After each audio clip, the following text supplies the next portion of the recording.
Você que nos acompanha pela internet, que a boa mão do Senhor esteja também aí sobre a sua vida, sobre a sua casa.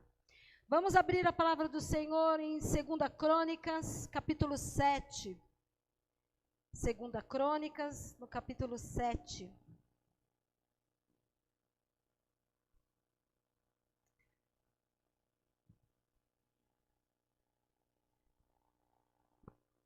Mesmo sentados, mas com toda a reverência à palavra do Senhor, leremos do versículo 12 ao versículo 14.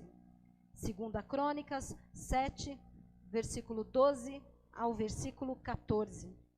Diz assim a palavra do Senhor: De noite apareceu o Senhor a Salomão e lhe disse: Ouvi a tua oração e escolhi para mim este lugar para a casa do sacrifício. Se eu cerrar os céus, de modo que não haja chuva, ou se ordenar aos gafanhotos que consumam a terra, ou se enviar a peste entre o meu povo, se o meu povo, que se chama pelo meu nome, se humilhar e orar e me buscar, e se converter dos seus maus caminhos, então eu ouvirei dos céus, perdoarei os seus pecados e sararei a sua terra. Vamos orar? Senhor Deus e Pai Todo-Poderoso, nós nos colocamos diante de Ti, Senhor, e te pedimos que a Tua palavra traga a cada um de nós aquilo que nós precisamos ouvir e aprender da Tua parte nessa noite. Que o Senhor encontre em nós corações humildes e inocentes como o dessas crianças, Senhor. E que em nome de Cristo Jesus a Tua palavra traga transformação sobre as nossas vidas. Que tudo seja para a honra, louvor e glória do Teu santo nome. Amém e amém. Amados, nós enquanto cristãos, nós aqui que estamos no templo, você que nos acompanha, se você é um cristão, se você tem mínimo conhecimento da Bíblia, se você pertence a uma comunidade de fé, certamente você já leu esse texto ou você já ouviu alguma pregação sobre esse texto que nós lemos. E às vezes isso é muito perigoso, porque nós temos a impressão, ou às vezes nós acreditamos porque algo nos é familiar, que nós já temos um real ou um total conhecimento ou uma total compreensão do sentido que aquilo tem ou do sentido que aquilo traz. Bom, eu já aprendi, uma vez que eu já aprendi, não há nada novo que eu possa aprender.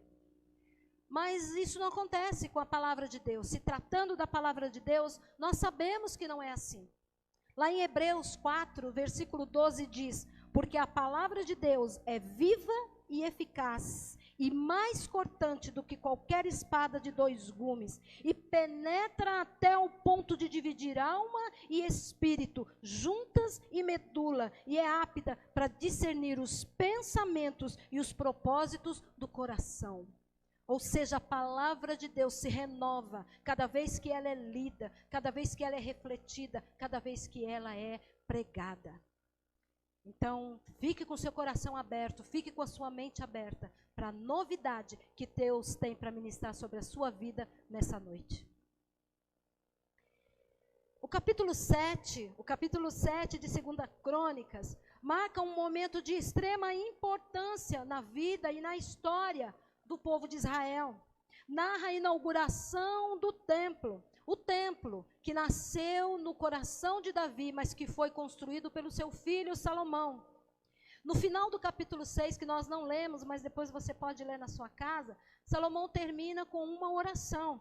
E o capítulo 7 se inicia com um relato extraordinário, um relato sobrenatural da ação de Deus. Diz aí que o fogo desceu do céu. O fogo desceu do céu, consumiu todos os holocaustos e os sacrifícios, ou seja, Deus aceitou o sacrifício que estava sendo oferecido a ele. Diz também que os sacerdotes não conseguiam nem entrar na casa do Senhor, porque a glória do Senhor ocupava todo aquele lugar. Não havia lugar para mais ninguém, não havia lugar para mais nada, porque a glória do Senhor inundou toda a sua casa. E diz então que todos em reverência encurvaram os seus rostos em terra para adorar e para louvar o nome do Senhor. e diziam: o Senhor é bom e a sua misericórdia dura. O Senhor é bom e a sua misericórdia dura para sempre. Foram 14 dias assim, meus irmãos, vocês imaginam o que é isso? 14 dias sem interrupção, 14 dias de adoração, 14 dias de louvor, 14 dias se rendendo, se prostrando na presença do Senhor, 14 dias. E somente depois de toda essa rendição, somente depois de toda essa adoração, somente depois de todo esse reconhecimento de quem é Deus, à noite, diz o texto que nós lemos, Deus se manifesta a Salomão. Deus fala com Salomão.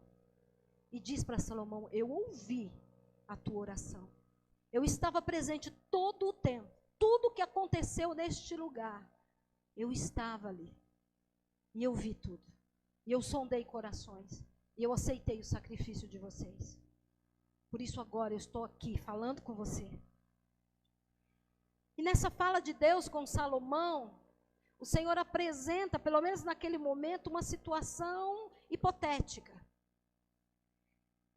O Senhor apresenta uma situação que poderia trazer desordem, que poderia trazer caos, que poderia trazer morte, se acontecesse. Aí no versículo 12, versículo 13, ele diz: se parar de chover, se vier a peste, se vier a fome, se vier tudo que essas situações podem trazer,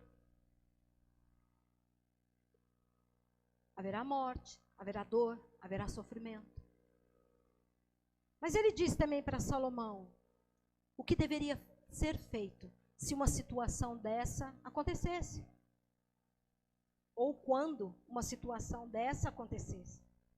Isso é sinal da manifestação do amor e do cuidado de Deus, da onisciência de Deus, que sabe, que antevê tudo o que vai acontecer. E é interessante que Deus aí está falando para o seu povo. Deus não está falando para os gentios, Deus não está falando que isso poderia acontecer com aqueles que não o conheciam. Ele está falando para o seu povo, o povo que se chama pelo seu nome. Hoje, Deus está falando para nós. Deus está falando para cada cristão, para cada homem, para cada mulher que declara Jesus Cristo, ou que declarou Jesus Cristo como Senhor e Salvador das suas vidas. E é interessante que Deus muitas vezes fala conosco de uma forma individual, mas Deus também fala conosco de uma forma coletiva. Deus fala conosco enquanto comunidade. Deus traz para nós um ensinamento, uma revelação, enquanto comunidade, que serve para todos nós. E nós então, como povo de Deus, precisamos discernir aquilo que Deus está falando para nós, individualmente, e aquilo que Deus está falando para nós, enquanto seu povo, enquanto comunidade de fé. E Deus diz então: sê o meu povo. Então há uma condicional. Há uma prerrogativa da negação. Que isso quer dizer: olha, vocês podem obedecer ou não, a decisão é de vocês. Mas se vocês decidirem me obedecer, se vocês decidirem seguir o que eu estou dizendo para vocês, há um caminho, e somente um caminho. E Deus vai indicando aí 4 posturas do cristão, que nós vamos falar sobre elas um pouquinho mais à frente. 4 posturas, então, que Deus indica para que qualquer situação de caos, de morte, possa ser transformada.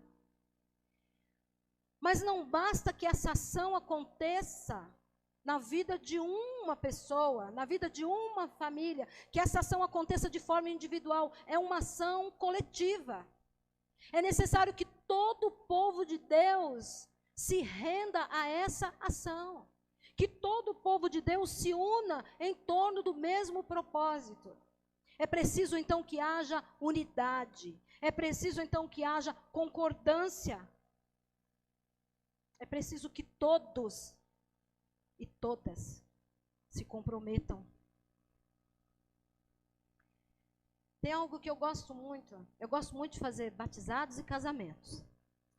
E particularmente na liturgia de casamento, há um momento que todas as vezes que eu faço, eu me emociono. No momento dos votos, quando o noivo, a noiva, eles fazem ali os votos um para o outro, se comprometem um com o outro diante dos convidados, principalmente diante de Deus. Quando eles terminam os votos, eles dizem assim: e para isso eu empenho a minha honra. É bonito isso, não é? E para isso eu empenho a minha honra. Eu empenho tudo que de melhor há em mim, todos os meus valores. Eu empenho a minha dignidade. O meu compromisso com você é sério e é feito diante de Deus, está sendo selado diante de Deus, e eu vou cumprir aquilo que eu estou me comprometendo com você, e para isso eu estou empenhando a minha honra. Assim devem ser os nossos compromissos com o Senhor. Devemos empenhar a nossa honra, o que há de melhor em nós, para cumprirmos esse compromisso com Deus. Nós vivemos sim tempos difíceis. Tempos em que palavras como honra, palavras como ética, palavras como moral, têm tido o seu sentido distorcido. Tempos onde preservar a história, onde cultuar memórias, parece coisa do passado, parece coisa de gente retrógrada, de gente que vive do passado. Há até quem diga, né, que quem vive do passado, ou quem gosta do passado, é museu. Hoje nós estamos comemorando também, né, o dia da escola dominical, e pensar em escola dominical, nós fomos provocados aí pelo Ministério de Educação Cristã, a pensarmos sobre educação cristã, sobre escola dominical, e quando eu fiquei pensando,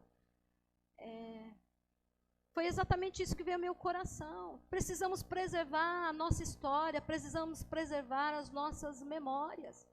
Porque se nós não fizermos isso, corremos o risco de perder a nossa identidade, de não mais sermos reconhecidos e nem mais nos reconhecermos enquanto povo de Deus. E o mundo hoje precisa, há uma carência de referências no mundo de hoje. Precisamos de pessoas que empenhem a sua honra em nome do Evangelho de Jesus Cristo. Precisamos de pessoas que empenhem a sua honra em favor da missão de Jesus Cristo. Precisamos de pessoas que empenhem a sua honra a favor do outro, a favor daquele que não conhece ao Senhor, a favor daquele que sofre, a favor daquele que tem necessidades das mais básicas possíveis.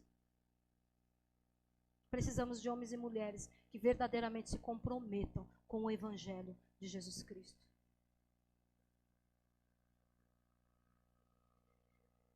O que é um povo sem a sua história? O que é um povo sem a sua memória? O que é um povo sem a sua identidade?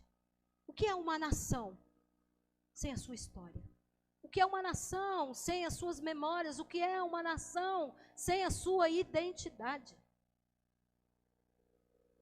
O que é um povo ou uma nação sem honra, sem ética, sem valores? E para nós, enquanto cristãos, o que é uma nação sem Deus? Esses são princípios essenciais para qualquer nação, para qualquer povo ou para qualquer comunidade de fé. E quando nós pensamos nas famílias, o que esses tempos de ilusão, o que esses tempos de tantos sofismas têm feito com as famílias? Diante de tanta desonra, diante de tanta falta de ética. Às vezes o quadro é desanimador e preocupante. Eu me lembro do meu tempo de criança, de adolescência, quando nós nos juntávamos para uma roda de conversa, nos juntávamos para lermos a Bíblia, nos juntávamos para falar sobre coisas do Senhor, para falarmos sobre coisas que aconteciam conosco. E era bom, havia interesse em ouvir, havia tempo para ouvir. Hoje não há mais interesse, não há mais tempo de ouvir. Às vezes nós vivemos dentro de casa como estranhos, não sabemos o que está se passando na vida, na cabeça um do outro. Precisamos resgatar esses valores. Precisamos resgatar a nossa história. Enquanto povo de Deus, enquanto família, enquanto comunidade. E a igreja? Qual tem sido o papel da igreja de Cristo, do povo de Deus, nessa sociedade que está perdendo a sua identidade? Muitas vezes nós encontramos igrejas estagnadas, igrejas omissas, igrejas intolerantes, igrejas contaminadas pela cultura do jeitinho. Vamos fazer de conta que não estamos vendo. Vamos deixar para lá, vamos relevar. E meu irmão, minha irmã, o Evangelho de Jesus Cristo, ele é lindo, ele é maravilhoso, ele veio para salvar, ele veio para resgatar, mas o Evangelho de Jesus Cristo é radical. É radical. Não dá para negociar, não dá para dar jeitinho. Um povo sem comprometimento, que acha que está participando, mas na verdade só está assistindo a um culto no domingo, e acha que isso é o suficiente.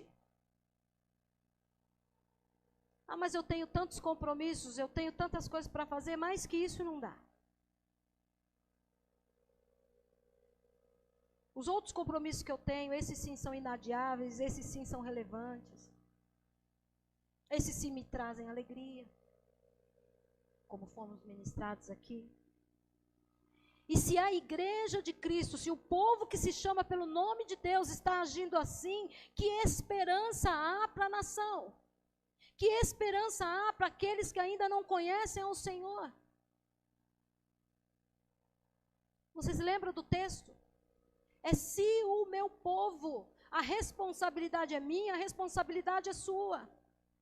Nós não podemos apontar para aqueles que não conhecem a Jesus e dizer que a responsabilidade é deles, não é nossa. Porque nós não estamos fazendo a nossa parte como deveríamos fazer. E nós precisamos compreender isso. E não devemos nos abater diante disso, mas pelo contrário, devemos nos sentir desafiados e desafiadas para encontrar o caminho e para prosseguir por esse caminho. Eu gosto muito da história do povo metodista. Se você não conhece, busque conhecer.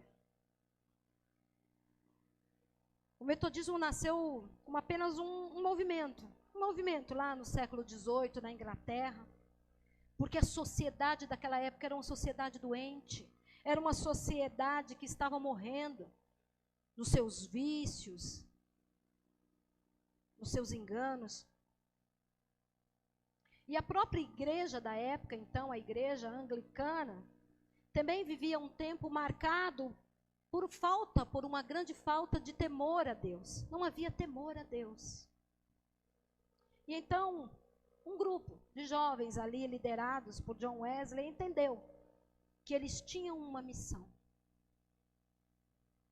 Que o Senhor havia colocado no coração deles e na mente deles um propósito. Que o Senhor os havia chamado. Vocês sabem para que o povo metodista foi chamado? Vocês sabem qual é a nossa visão enquanto povo metodista? Vocês sabem qual é a nossa missão?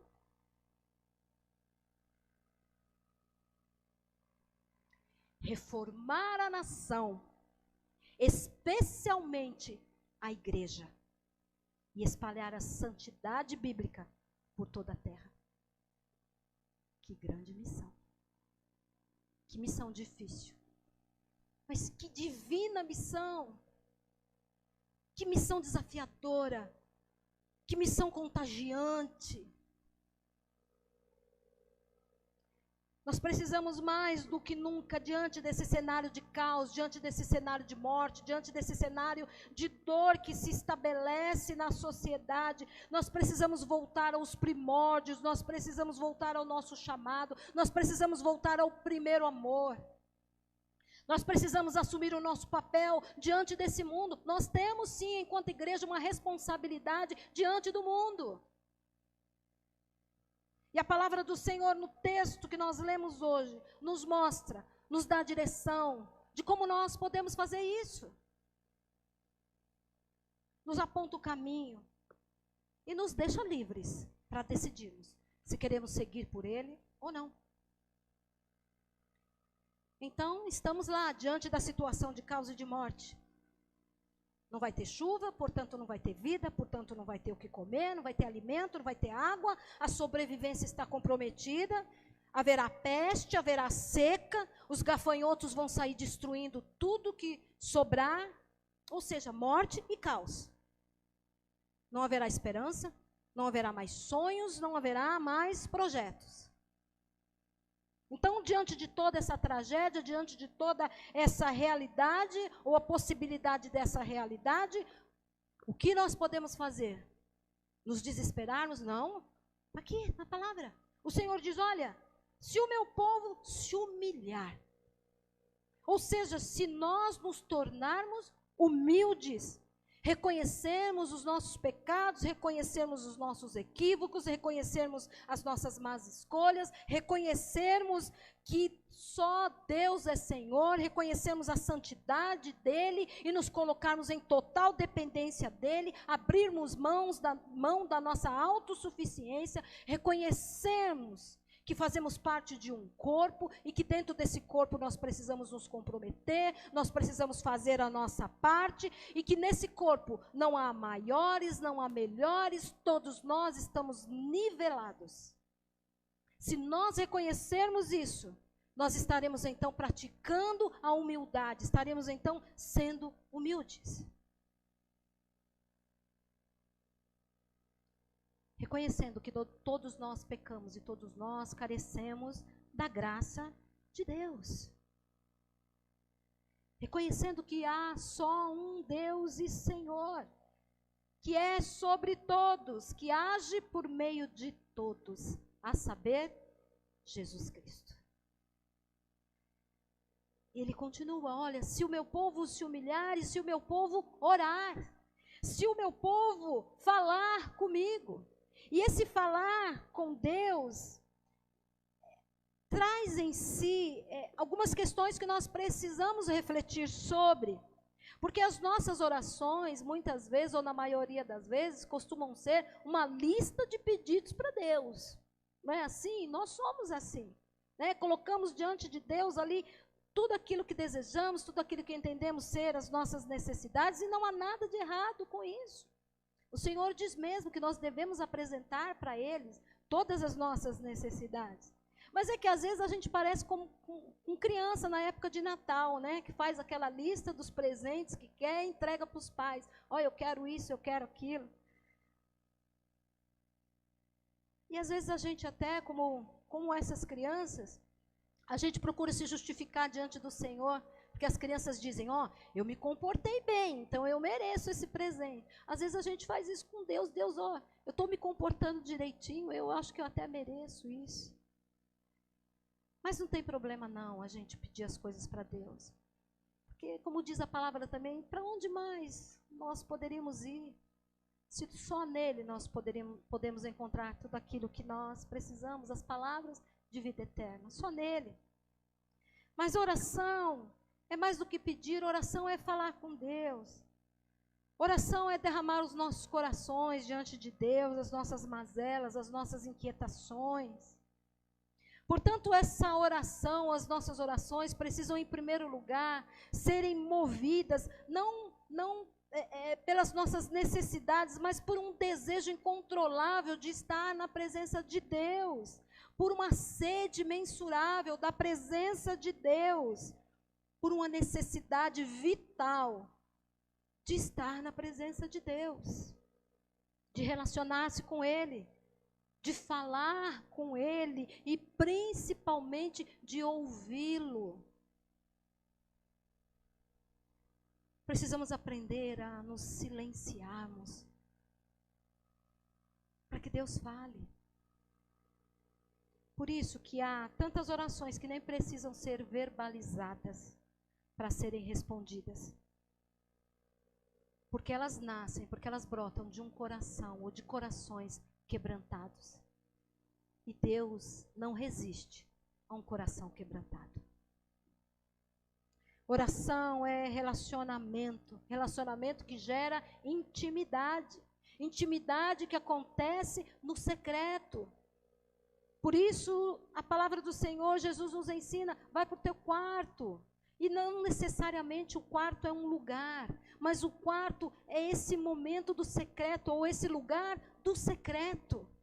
Onde você se derrama diante de Deus com todas as suas mazelas, onde você se despe de todas as suas máscaras, onde você pode ser você mesmo diante de Deus. Onde você não precisa representar. Lá no secreto, quando nós nos revelamos a Deus, Deus se revela a nós. E pode acontecer conosco como aconteceu com esse povo durante esses 14 dias. A glória do Senhor pode inundar o nosso lugar secreto e pode trazer sobre nós uma novidade de vida, uma manifestação do seu amor e do seu poder que nós não vamos conseguir nem mesmo ficar de pé. E se o meu povo me buscar a minha face. Isaías 55 diz, buscai ao Senhor enquanto se pode achar, invocai-o enquanto está perto. Meu irmão, minha irmã, isso é uma advertência, mas soa quase como uma ameaça. Haverá um tempo em que se buscará o Senhor e ele não mais será encontrado. Isso será terrível, será tempo de total desolação, do império total das trevas sobre a humanidade. Então buscai ao Senhor enquanto você pode achá-lo, enquanto Ele está perto de você.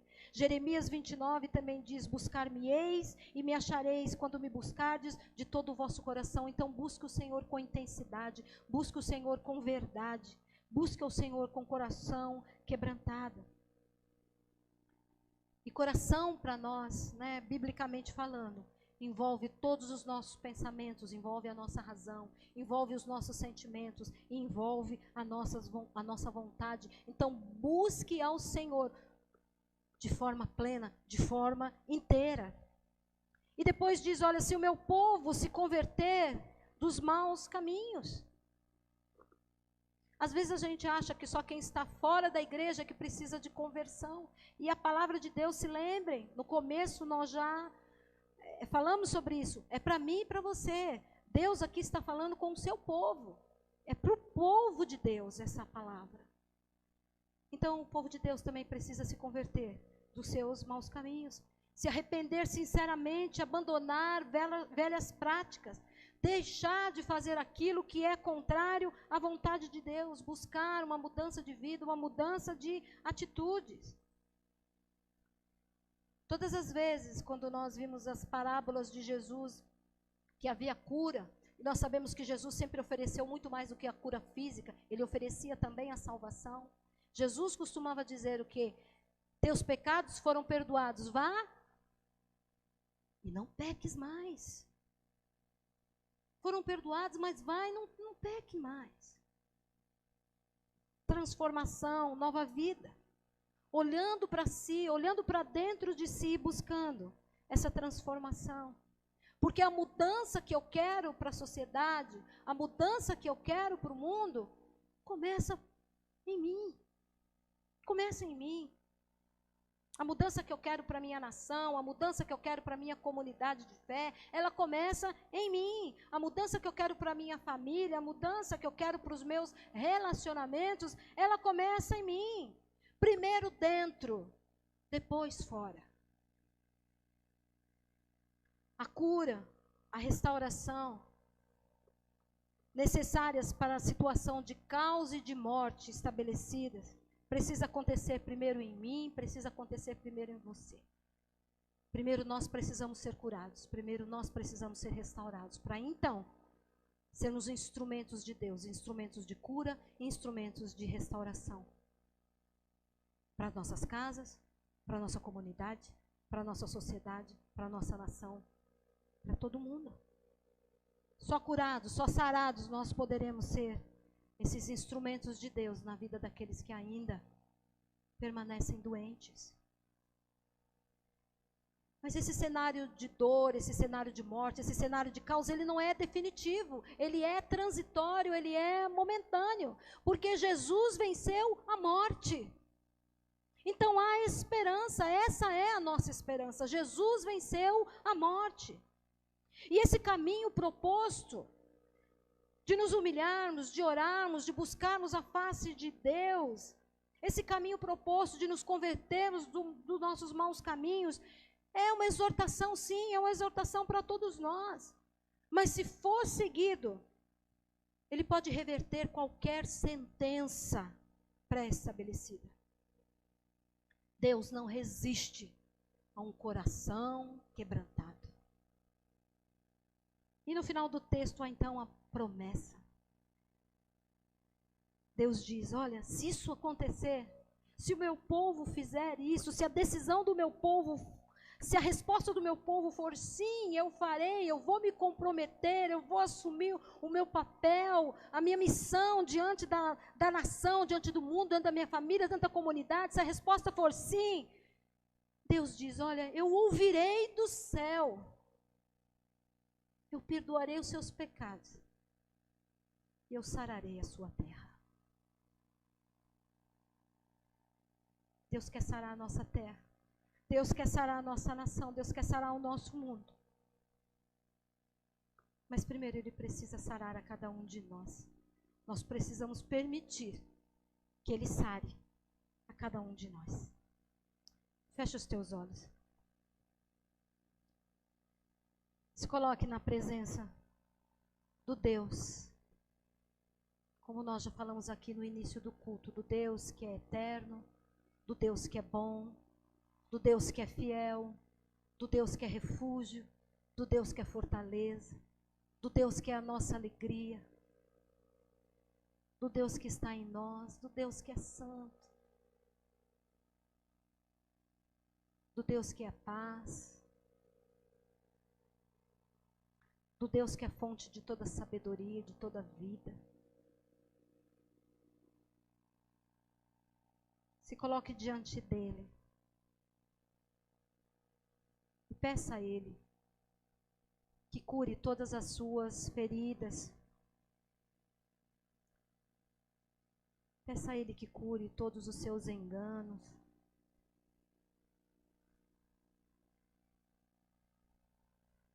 Fale com ele. Coloque a sua casa, a sua família, a sua comunidade, essa nação, esse mundo, nas mãos do nosso Deus que tudo pode. Do Deus que se alegra em ouvir a sua oração.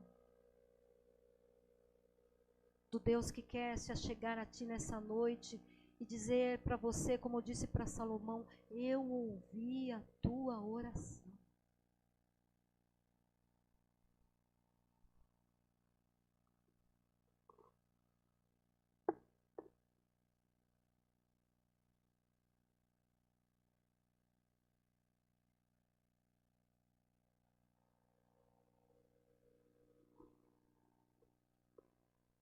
Senhor Deus e Pai Todo-Poderoso, eis-nos aqui, Senhor. Nos colocamos diante de Ti e nós queremos sim, Senhor, nessa noite nos humilharmos na Tua santa presença. Reconhecendo que Tu és o Deus Todo-Poderoso, que Tu és um Deus de todo poder e glória. Mas sendo Deus, escolheu nos amar, escolheu morrer por nós, Senhor. E nós te agradecemos por isso. E nos humilhamos diante da tua presença. Oramos, Senhor, com os nossos corações agradecidos. Ansiamos pela tua presença, Senhor. Precisamos e desejamos mais de ti, Senhor. Queremos mais de ti, da tua doce presença em nós, da presença do teu Santo Espírito. Ó Deus de amor, de graça e de misericórdia, nós queremos buscar a tua face, Senhor. Queremos te conhecer como somos conhecidos por ti. E mais uma vez nós queremos te pedir perdão, Senhor. Perdão pelos caminhos maus que nós temos traçado, pelos caminhos maus que nós temos seguido, Senhor. Perdoa os nossos pecados. Perdoa, Senhor, todas as vezes que não fazemos aquilo que é o teu propósito, todas as vezes que damos vazão aos nossos desejos e às nossas vontades. Nos perdoa, Senhor. Precisamos de ti, carecemos de ti, nada somos sem ti, Senhor. Por isso, mais uma vez nessa noite, queremos reafirmar o nosso compromisso contigo, com a tua missão. E mais uma vez, Senhor, enquanto metodistas, queremos assumir o compromisso, Deus, de reformar essa nação, principalmente a igreja, e espalhar a santidade bíblica por toda a terra. Ajuda-nos, ó Deus, em nome de Cristo Jesus. Amém e amém.